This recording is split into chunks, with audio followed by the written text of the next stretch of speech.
Je veux vivre l'éternité, oui, avec mon Dieu. Je veux vivre l'éternité, oui, avec mon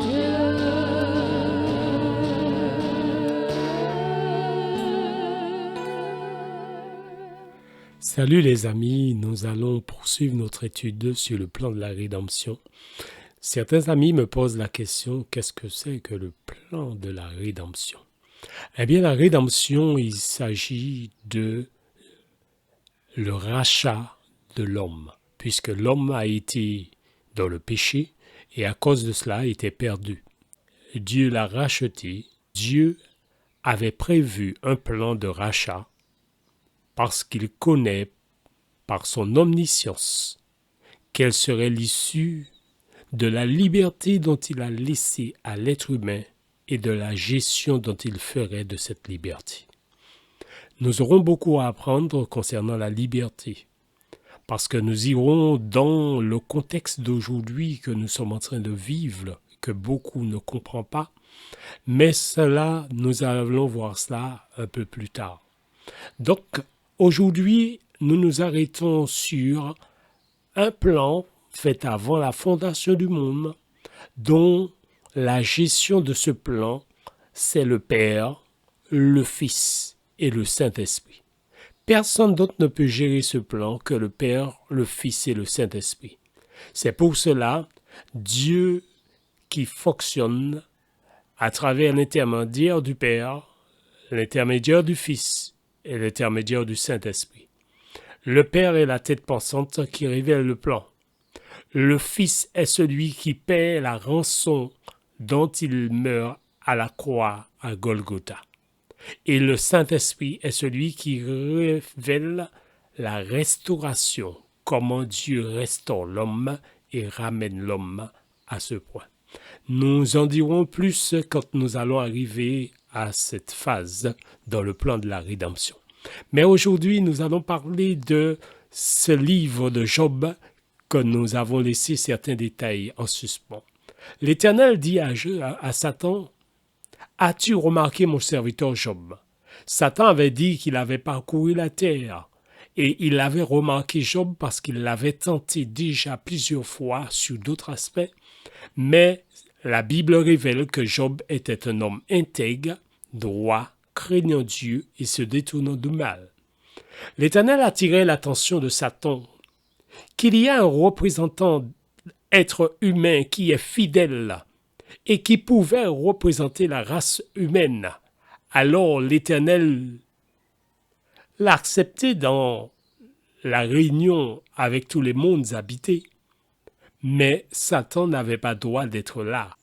L'Éternel attirait l'attention de Satan qu'il y a un descendant d'Adam qui est intègre, droit, craignant Dieu et se détournant du mal, qui pouvait être dans cette réunion avec les différents mondes habités qui étaient rassemblés avec l'Éternel. Quand il dit « les fils de Dieu se présentèrent devant l'Éternel et Satan vient au milieu d'eux ». Notez bien que Dieu ne l'a pas dit que ce n'est pas ta place, parce que Dieu savait que en trompant Adam, il avait pris la gestion de la terre. Et la terre avait reçu Satan comme étant le représentant de la planète Terre. Je ne veux pas que Satan me représente comme venant de la planète Terre. Mais plutôt Dieu attirait son attention qu'il y a Job là qui pouvait être à ta place. Parce que c'est un homme intègre, droit, craignant Dieu et se détournant du mal.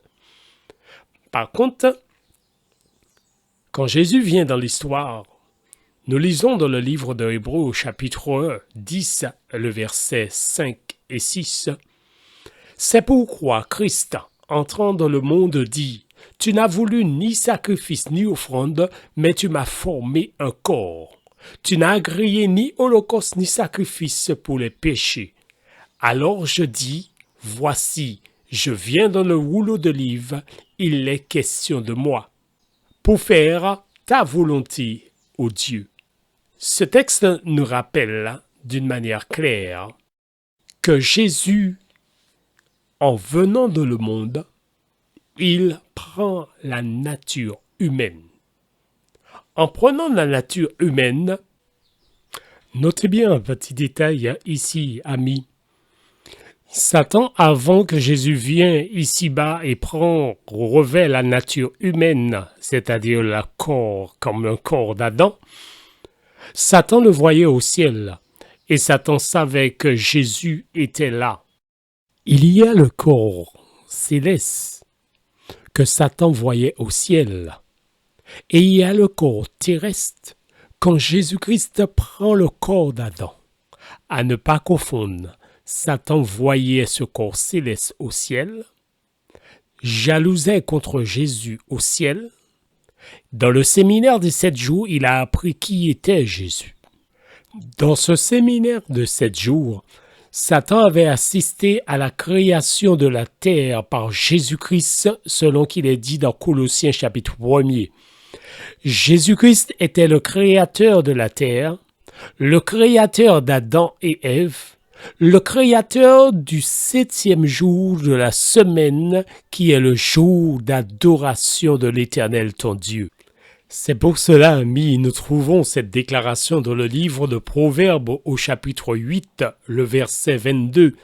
L'Éternel m'a créé la première de ses œuvres, avant ses œuvres les plus anciennes. J'ai été établi depuis l'éternité, dès le commencement, avant l'origine de la terre.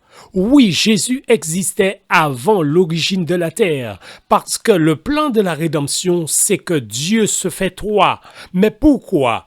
Parce que il va se représenter comme étant le Père, le Fils et le Saint-Esprit.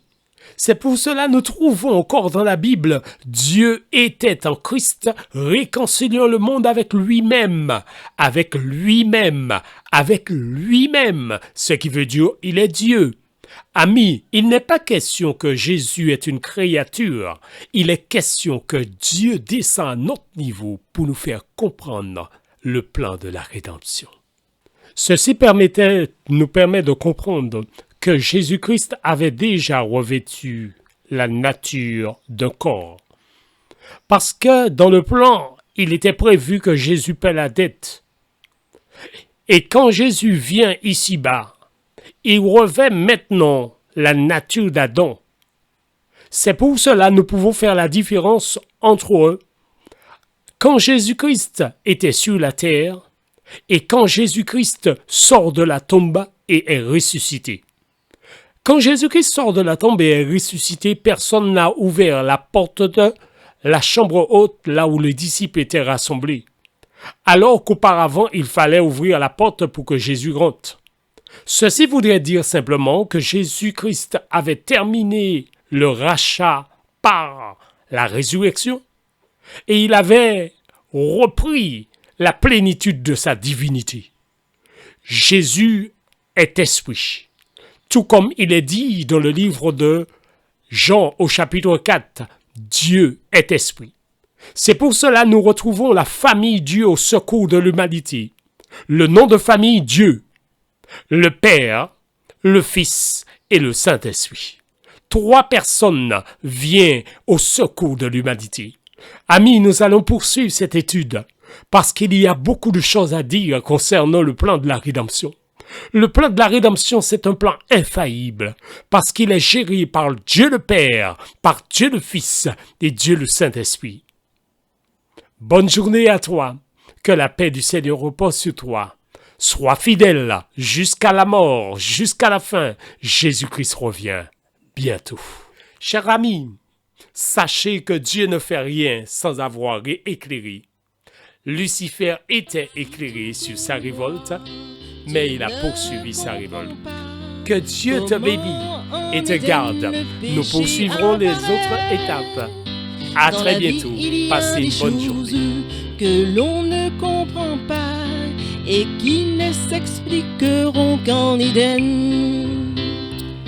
Instruis l'enfant dès son jeune âge selon la voie de Dieu, et quand il sera vieux, il poursuivra ses voies. Instruis l'enfant dès son jeune âge selon la voie de Dieu, et quand il sera vieux, il poursuivra. Instruit l'enfant dès son jeune âge selon la voie de Dieu, et quand il sera vieux, il poursuivra ses voies.